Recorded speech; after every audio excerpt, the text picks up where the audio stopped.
분명 권리금까지 주고 가게를 인수했는데도 바로 옆에 똑같은 가게가 생겼다.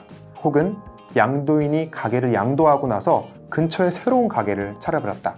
정말 황당하고 이걸 어떻게 해야 하죠? 이렇게 문의하시는 분들이 있습니다.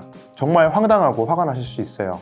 당황스러운 마음 조금 추스르시고 이럴 때는 바로 조치를 취하셔야 합니다.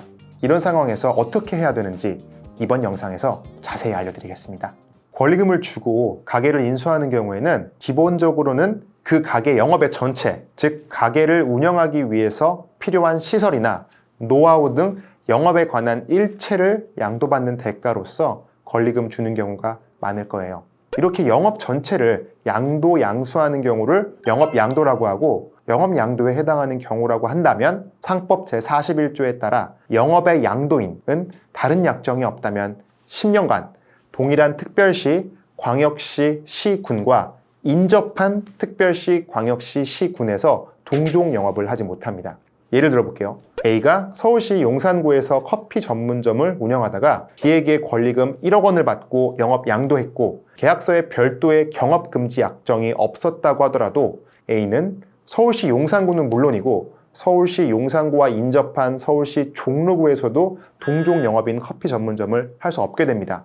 그런데 권리금 주고 가게를 인수하는 경우라고 하더라도 영업에 관한 노하우, 고객 명단 등 영업 양도의 중요한 요소가 되는 부분은 양도되지 않았고 단순히 가게 영업에 필요한 집기, 비품, 인테리어 등 경제적인 부분만 양도되었다는 등 전체적으로 권리금의 내용이 경업금지의 대가나 영업을 양도양수하기 위한 목적이 아니었다고 한다면 이런 경우에는 상법상 영업 양도가 되었다고 인정되지 않을 수도 있어서 별도의 경업금지 약정이 없는 경우 양도인에게 경업금지 의무가 생겼다고 볼 수 없을 수도 있습니다.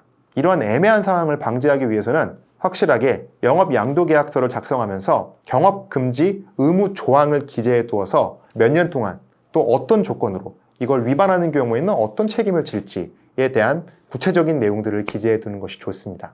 양도인에게 경업금지 의무가 있는데도 위반하는 경우에는 양도인에게 손해배상 청구를 당연히 할 수 있습니다. 기본적으로 우리가 지급한 권리금을 손해배상액으로 해서 청구할 수도 있는데요. 다만 양도인이 경업금지 의무를 위반한 경위나 의무 위반의 기간, 또 권리금의 액수, 계약서의 내용 등 전체적인 사정에 따라서 권리금 전액을 돌려받지 못할 수도 있습니다.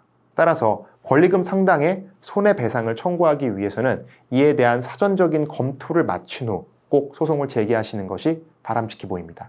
경업금지 가처분은 과연 무엇일까요? 앞서 설명한 것처럼 서울시 용산구에서 커피 전문점을 운영하던 A가 B에게 권리금 1억 원을 받고 영업을 양도하였고 경업금지 의무가 인정되는데도 6개월 뒤에 용산구와 바로 붙어있는 서울시 중구에서 커피 전문점을 운영하고 있다는 사실을 알게 되었다면 경업금지 의무를 위반해서 손해배상 소송을 진행하게 될 겁니다. 그런데 소송을 시작하더라도 그 결과가 나오려면 짧게는 몇 개월, 길면 1년 넘게도 걸릴 건데 그동안 경업금지를 위반하고 있는 A가 계속 서울시 중구에서 커피 전문점을 하는 경우라면 B에게는 예상치 못한 손해가 계속 생기고 있겠죠. 이런 경우를 예방하기 위해서 B는 A를 상대로 손해배상 청구 소송을 진행하면서 동시에 경업금지 가처분을 신청할 수 있고 여기서 경업금지 가처분 신청이 받아들여지게 되는 경우에 A는 서울시 중구에서 운영하고 있는 커피 전문점의 운영을 중단하라는 내용의 결정과 함께 이 결정을 위반하는 날마다 매일 일정 금액의 손해배상금을 B에게 지급해야 할 의무가 생기게 됩니다. 그래서 사실 경업금지에 대한 소송에 있어서는 본 소송보다 더욱 철저히 준비해서 이 경업금지 가처분을 진행하셔야 합니다. 나 홀로 소송 중인데 상대방은 변호사를 선임했다면 나에게는 어떤 점이 불리하게 될까요?